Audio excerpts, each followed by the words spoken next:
जगदम्बे मात की जय। श्री हरि ओम परमात्मने नमः। श्रीमद्वैपायन मुनि वेद व्यास प्रणीत महाभागवत देवी पुराण 22वां अध्याय। ब्रह्मा जी का तारकासुर से पीड़ित देवताओं को भगवान शंकर के पुत्र द्वारा उसके वध की बात बतलाना। इंद्र द्वारा भगवान शंकर की तपस्या को भंग करने के लिए कामदेव को हिमालय पर भेजना। भगवान शंकर की नेत्राग्नि से उसका भस्म होना। श्री महादेव जी बोले, महामुने, तदंतर अति बुद्धिमान गिरिजा ने भगवान शंकर के समक्ष दंडवत प्रणाम करके विनय पूर्वक कहा। श्री महादेव जी बोले, महामुने, तदंतर अति बुद्धिमान गिरिराज ने भगवान शंकर के समक्ष दंडवत प्रणाम करके विनय पूर्वक कहा। हिमालय बोले, भगवान शिव, सेवा शुश्रूषा करने वाली मेरी यह पुत्री आपके समीप में रहकर अपनी सखियों के साथ नित्य फल पुष्प जल आदि से आपकी इच्छा अनुसार सेवा करेगी। श्री महादेव जी बोले, तदंतर बुद्धिमान महायोगी प्रसन्नचित्त भगवान शंभु ने अपने ज्ञान चक्षु से उनको तत्वतः जानकर गिरिराज से स्वीकृति सूचक कल्याण वचन कहा। मुने, इस प्रकार अपनी पुत्री को महायोगी भगवान शंकर के समीप छोड़कर गिरिराज पुनः अपने उत्तम स्थान को चले गए।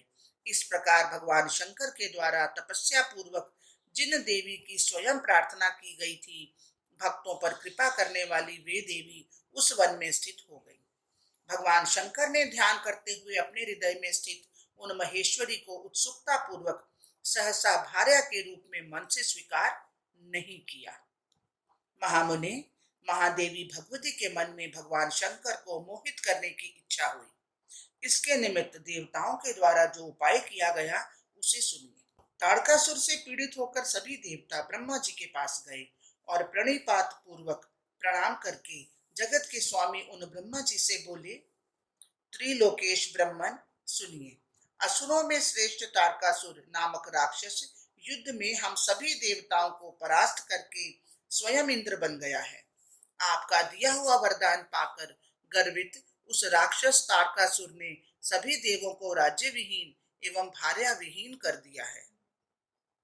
इंद्र, चंद्रमा, वरुण, यम, अग्नि, निरर्ती, वायुदेव और कुबेर, ये सभी उसके आज्ञाकारी बने हुए हैं। हम लोग जहां जहां जाते हैं वहां वहां वह पहुंच जाता है। यहाँ तक कि पाताल लोक में भी जाकर वह प्रजाओं को निरंतर पीड़ित करता रहता है। इस प्रकार उस बलवान के द्वारा तीनों लोकों में सब कुछ हरण कर लिया गया है। आपके बिना हम लोग इसका कोई उपाय नहीं देख रहे हैं। त्रिजगतपते, आप उसके वध का उपाय सोचिए अथवा हम लोगों के रहने के लिए कोई स्थान बताइए। त्रिजगतपते, आप ही सृष्टि के कर्ता हैं, जो उचित लगे वही कीजिए। ब्रह्मा जी बोले, मेरे ही वरदान से तारकासुर बलवान हुआ है, इसलिए युद्ध में उसको मारने का मेरा प्रयत्न उचित नहीं है। आप लोगों का संरक्षण भी मेरा कर्तव्य ही है, किंतु मैं समुचित रूप से उसे करने में समर्थ नहीं हूँ, क्योंकि उसने मुझे अपनी तपस्या द्वारा प्रसन्न कर रखा है। देव श्रेष्ठों, मैं एक उपाय बतलाता हूँ, आप लोग ध्यान से सुने। उस तारकासुर को न भगवान विष्णु मार सकते हैं, न भगवान शंकर, न मैं और न ही आप लोग। भगवान शंकर के पुत्र को छोड़कर उसे मारने वाला अन्य कोई नहीं है। आप लोग शीघ्र वैसा उपाय सोचिए जिससे कि भगवान शंकर तपस्या को छोड़कर शीघ्र विवाह कर ले। प्रकृति स्वयं अपनी लीला से गिरिराज के घर में उत्पन्न हुई है। वे भी मन में भगवान शंकर के सामने विद्यमान हैं। वे भगवान शंकर उनको पत्नी के रूप में अवश्य ही स्वीकार कर लेंगे। इसलिए देवगणों, जिस प्रकार शीघ्र ही भगवान शंकर का ध्यान भंग हो जाए, आप सभी भगवान शंकर को मोहित करने के लिए उस प्रकार का ही प्रयत्न करें। श्री महादेव जी बोले, महामुने, उस परमात्मा ब्रह्मा की इस प्रकार की बात को सुनकर सभी देवता अपने अपने स्थान को चले गए। पितामह ब्रह्मा भी सभी देवताओं से इस प्रकार की बात कहकर अचानक उस तारकासुर के घर पहुंचे और उससे इस प्रकार बोले। ब्रह्मा जी बोले, तारक, तुम समस्त लोकों का शासन करो। उसके लिए तुमने तपस्या की थी और मैंने भी वही वरदान दिया था। तुम स्वर्ग में निवास करने के लिए प्रार्थना नहीं कर रहे थे और मैंने भी नहीं कहा था कि तुम अधिक दिनों तक स्वर्ग में निवास करो। इसलिए महासुर, तुम स्वर्ग छोड़कर मृत्यु लोक में रहकर समस्त लोकों पर शासन करो। मेरी आज्ञा का उल्लंघन मत करो। महादेव जी बोले, पितामह ब्रह्मा के द्वारा इस प्रकार कहने पर महाबल और पराक्रमशाली वह देव शत्रु तारकासुर स्वर्ग लोक को छोड़कर मृत्यु लोक में पहुंच गया। महामुने, तब उससे पीड़ित इंद्र आदि प्रमुख देवता वहीं आकर प्रतिदिन उसको उपहार द्रव्य देते रहे। इस प्रकार पृथ्वी पर रहते हुए अत्याचारी महान बल एवं पराक्रमशाली वह दुर्धर्ष दैत्य सभी देवताओं को संत्रस्त करने लगा। तदंतर वे सभी देवता भगवान शंकर को मोहित करने के लिए एकांत स्थान पर विचार करने हेतु बैठे। इंद्र ने विनय पूर्वक बुद्धिमान देवगुरु बृहस्पति को संबोधित करते हुए देवताओं की सभा में उनसे सभी के कल्याण का उपाय पूछा। इंद्र बोले, भगवान गुरुदेव, दानवों में श्रेष्ठ दुरात्मा तारकासुर की मृत्यु ब्रह्मा जी ने भगवान शंकर के पुत्र द्वारा निर्धारित की है। वे भगवान विश्वेश्वर स्वयं संसार से विमुख होकर योग में रत हैं। फिर कौन उनके सामने जाकर बोलेगा कि परमेश्वर भार्या ग्रहण कीजिए। पितामह ब्रह्मा जी ने उनको मोहित करने के लिए यत्न करने को कहा है। मुझे उसका कोई उपाय नहीं दिखता, फिर कौन उन्हें सम्मोहित करेगा। बृहस्पति जी बोले, महाराज, महादेव जी को मोहित करने के लिए एक उपाय है जिससे भगवान शंकर का ध्यान शीघ्र ही भंग हो जाएगा। प्रजापति दक्ष की पुत्री जो स्वयं भगवान शंकर की गृहिणी रह चुकी है, वे ही इस समय मेनका के गर्भ से गिरिराज की पुत्री के रूप में उत्पन्न हुई हैं। महामते, उनके ही परम रूप का ध्यान करके उनको पत्नी के रूप में प्राप्त करने के लिए भगवान विश्वनाथ तपस्या कर रहे हैं। नहीं तो योगियों के द्वारा ध्यान गम्य उन सर्वथा विजित आत्मा देवाधिदेव के लिए इस उग्र तपस्या का और क्या प्रयोजन हो सकता है। भक्तों का कल्याण करने वाली वे देवी भी प्रसन्न होकर भगवान विश्वनाथ के निकट चली आई हैं और निरंतर वहीं रह रही हैं। चिरकाल तक योग चिंतन करने से भगवान विश्वनाथ के काम आदि भाव नष्ट हो गए हैं। इसी कारण वे शंभु उन पार्वती को कभी भी ग्रहण नहीं करते। इसलिए सभी लोगों को मोहित करने वाले पुष्पधनवा कामदेव को बुलाकर भगवान विश्वनाथ का ध्यान भंग करने के लिए नियुक्त कीजिए। उसके बाण से विद्ध होकर भगवान शंकर तपस्या से विमुख होकर पुनः पार्वती को शीघ्र ही पत्नी रूप में स्वीकार कर लेंगे। श्री महादेव जी बोले, देवगुरु बृहस्पति के ऐसा कहने पर अति बुद्धिमान देवराज इंद्र ने पुष्पधनवा कामदेव को बुलाकर यह वचन कहा। इंद्र बोले, कामदेव, आप देवता, गंधर्व, मनुष्य, किन्नर, राक्षस तथा अन्य सभी जंतुओं के हृदय में प्रेमात्मक वृत्ति को बढ़ाने वाले हैं। आप मेरी आज्ञा से तीनों लोकों में प्रीति विवर्धक मेरा एक महान कार्य करके इस संपूर्ण संसार की रक्षा कीजिए। कामदेव बोले, देवराज, हम सभी आपकी आज्ञा का पालन करने वाले हैं। कहिए, आपका कौन सा कार्य है? भयानक और अत्यंत कठिन होने पर भी मैं उसे करूंगा। आपका वज्र तथा भगवान विष्णु का सुदर्शन चक्र भी जिस वक्षस्थल को वेद नहीं पाता, उसको मेरे 5 पुष्प बाण पल भर में छिन्न भिन्न कर देते हैं। इस प्रकार के मेरे ये 5 बाण सार्थक नाम वाले हैं तथा मेरा पुष्पमय धनुष भी समस्त ब्रह्मांड को क्षुब्ध करने में समर्थ है। वसंत ऋतु मेरा मंत्री, मलय पर्वत से चलने वाला पवन मेरा सारथी, चंद्रमा मित्र और तीनों लोकों को मोहित करने वाली रति मेरी पत्नी है। इन सहायकों को पाकर मैं किसका क्या नहीं कर सकता। यहाँ तक कि यदि आप चाहें तो तपस्या में लगे हुए जितेंद्रिय भगवान विश्वनाथ को भी आधे क्षण में मोहित कर दूं। इंद्र बोले, जिस उद्देश्य से आपको बुलाया गया है उसे आपने स्वयं ही कह दिया। प्रायः बुद्धिमान व्यक्ति दूसरे व्यक्ति के कहने की अपेक्षा नहीं रखते।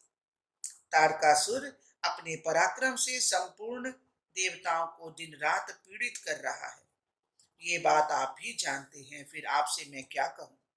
उसकी मृत्यु ब्रह्मा जी ने भगवान शिव के महापराक्रमी पुत्र के हाथ से सुनिश्चित की है, अन्य किसी के हाथ से नहीं। सुना जाता है कि हमेशा संसार से विमुख रहने वाले महायोगी जितेंद्रिय भगवान शंकर हिमालय के शिखर पर तपस्या कर रहे हैं। सनातनी आदि शक्ति जो पहले प्रजापति दक्ष की पुत्री तथा भगवान शंकर की पत्नी थी, वे ही हिमालय की पुत्री के रूप में अवतरित हुई हैं। स्त्री रत्न स्वरूपा अति सुंदरी नव यौवना वे देवी भी हिमालय के उसी शिखर पर भगवान शंकर के समीप ही आजकल स्थित है। भगवान विश्वनाथ उनको कभी मन से भी नहीं चाहते, इसलिए आप तपोनिष्ठ भगवान शंकर को मेरी आज्ञा से शीघ्र ही मोहित करें। जिस प्रकार वे भगवान वृषभध्वज सती के साथ प्रीति पूर्वक रमण करते थे, उसी प्रकार तपस्या को छोड़कर हिमालय पुत्री गिरिजा के साथ रमण करें। कुसुमा युद्ध, आप संसार की भलाई के लिए वही उपाय करें ताकि आपकी कृपा से ये सभी देव पीड़ा मुक्त हो जाएं और संसार के चर अचर प्राणी शांति पूर्वक रह सके। श्री महादेव जी बोले, देवराज इंद्र की इस प्रकार की बात सुनकर कामदेव ने पितामह ब्रह्मा द्वारा दिया हुआ घोर शाप, जिसे वह भूल गया था, उसका पुनः स्मरण किया। तब ब्रह्मा जी अपनी पुत्री संध्या का अनुगमन कर रहे थे। उसी समय मैंने अपनी शस्त्र परीक्षा के लिए अपने पुष्प बाणों से उन पर प्रहार किया था। तब उन्होंने मुझे यह शाप दिया था, मनोभव, अब जब आप देवताओं के कार्य के लिए उन लोगों के अनुरोध पर बाणों से भगवान शंकर के शरीर पर प्रहार करेंगे, तब उनके नेत्र से निकली अग्नि आपको जला डालेगी। मेरे शाप का वही समय आ गया है जिसका निवारण करना कठिन है।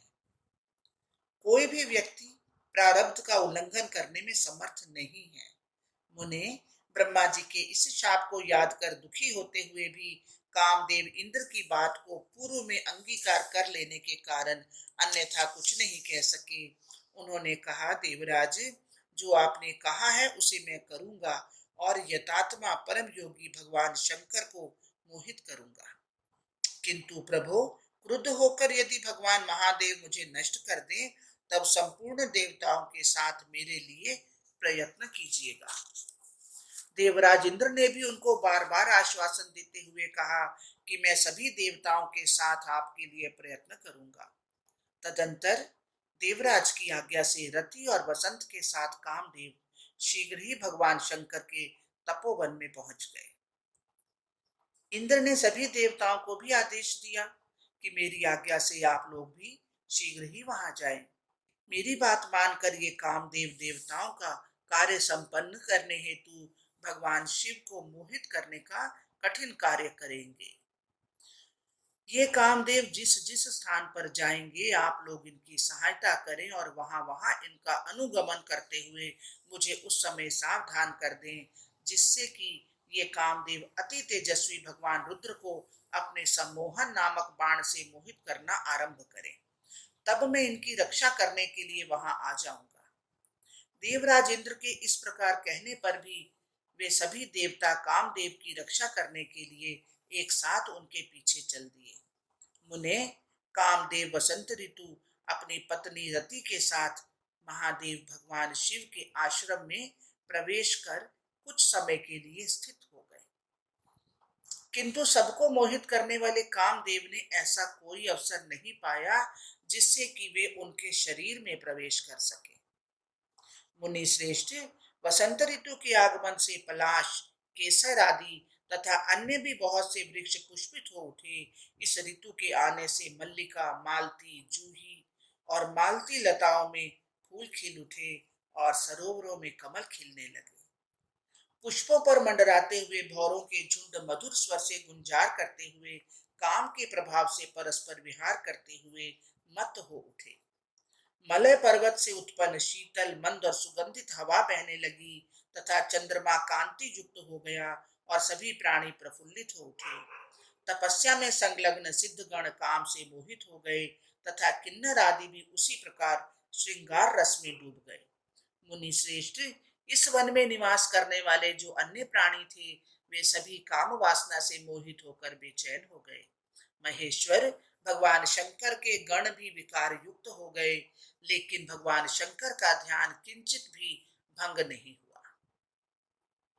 निश्चल भगवान शंकर को देखकर खिन्न चित्त कामदेव धनुष उठाए हुए जैसे ही आगे बढ़े कि रति ने उन्हें रोक लिया और कहा कि जलते हुए कालाग्नि के समान करोड़ों सूर्य की तरह कांतिमान योगनिष्ठ भगवान विश्वेश्वर के सम्मुख जाने में कौन समर्थ है।